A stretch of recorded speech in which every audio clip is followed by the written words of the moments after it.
Estudo Bíblico 4.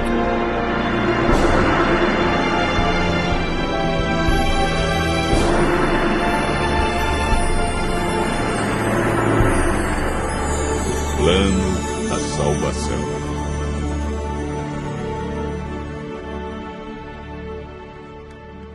Para Deus, não importa o que fomos ou o que fizemos no passado. Ele nos ama com amor eterno.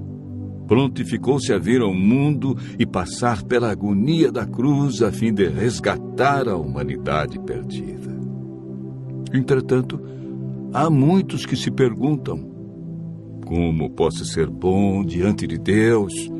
Como posso apagar meu passado? Como posso ser apresentado sem culpa diante dele? Como posso ser salvo? O caminho para a vida eterna é muito fácil de ser achado e compreendido, mas poucos sabem como ir a Cristo e experimentar perdão, alegria, paz de espírito e esperança. O estudo de hoje mostra a resposta bíblica para uma vida cristã vitoriosa.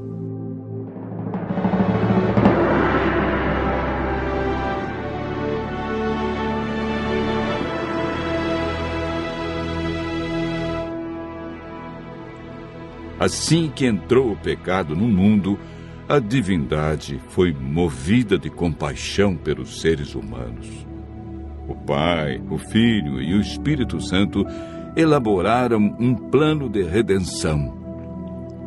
Cristo se prontificou a deixar as cortes celestes, descer à terra como homem e pagar a pena do pecado e redimir a humanidade.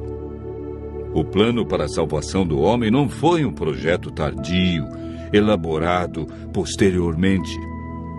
Já antes da criação do mundo, Deus viu que o homem poderia errar. Ao pecarem, Adão e Eva perderam sua natureza perfeita. Deus não podia permitir que eles comessem da árvore da vida por mais tempo, pois se comessem de seu fruto, viveriam para sempre e sofreriam constantemente os resultados do pecado.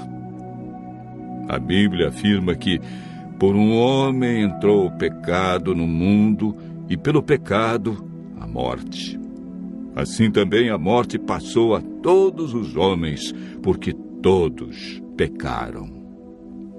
O salário do pecado é a morte. Mas o dom gratuito de Deus é a vida eterna em Cristo Jesus. Romanos, capítulo 5, verso 12 e capítulo 6, verso 23. Após a entrada do pecado, Adão e Eva ouviram a voz do Senhor Deus que andava no jardim pela viração do dia. Esconderam-se da presença dele, o homem e sua mulher, por entre as árvores do jardim. O pecado fez separação entre Deus e o homem. Ainda que o homem tenha fugido do seu Criador, Deus lhe deu a certeza de que seu único filho deixaria o céu e nasceria de uma mulher. Não faria uso da sua divindade e, através de sua morte na cruz, acabaria com o domínio de Satanás neste mundo. Desde a entrada do pecado, o ser humano foi destituído da glória de Deus e perdeu sua natureza perfeita. Lemos em Gênesis, capítulo 6, verso 5. Deus viu que a maldade do homem estava se multiplicando na terra e que a vontade do seu coração era continuamente má. O salmista Davi declara: porque eu nasci em pecado, e em pecado me concebeu minha mãe. O profeta Jeremias descreve o estado do coração do homem após o pecado.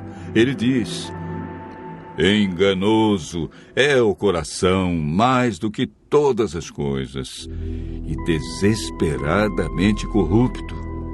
quem o conhecerá? Jesus afirmou que é do coração do homem que procedem os maus desígnios, adultérios, prostituição, furtos, falsos testemunhos e blasfêmia.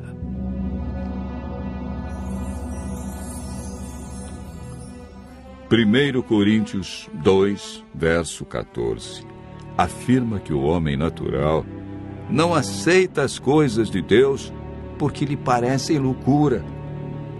O apóstolo Paulo relata a grande luta que existia em seu coração. Ele declarou: porque eu sei que em mim, isto é, na minha carne, não habita bem nenhum, pois o querer o bem está em mim, não, porém, o efetuá-lo, porque nem mesmo compreendo o meu próprio modo de agir, pois não faço o bem que prefiro, mas o mal que não quero, esse faço. Mas se eu faço o que eu não quero, já não sou eu quem o faz, e sim o pecado que habita em mim. Romanos, capítulo 7, versos 18 a 15, 17 a 20. Jesus é o Cordeiro de Deus que foi morto desde a fundação do mundo. O profeta Isaías declara: ele foi humilhado, mas não abriu a sua boca. Como cordeiro foi levado ao matadouro, e como ovelha muda perante os seus tosqueadores, ele não abriu a sua boca. Isaías 53, verso 7. A Bíblia afirma que naturalmente o homem é escravo do pecado. É por meio do Espírito Santo que somos transformados em novas criaturas. 1 Samuel 10, verso 6, afirma: então descerá sobre ti o Espírito Santo, e serás mudado em outro homem. O Espírito Santo nos convence do pecado, da justiça e juízo. Ele nos guia ao conhecimento da verdade e implanta os princípios da lei de Deus no coração. A salvação está hoje ao alcance de todos nós, porque pela graça sois salvos, mediante a fé. E isso não vem de vós, é dom de Deus. Hebreus, capítulo 5, verso 9, afirma: e tendo sido aperfeiçoado, tornou-se o autor da salvação eterna para todos os que lhe obedecem. A obediência é fruto da salvação em Cristo Jesus. Continue ouvindo a voz de Deus e aceite a salvação através do grande sacrifício de Jesus Cristo, realizado na cruz para ter a vida eterna.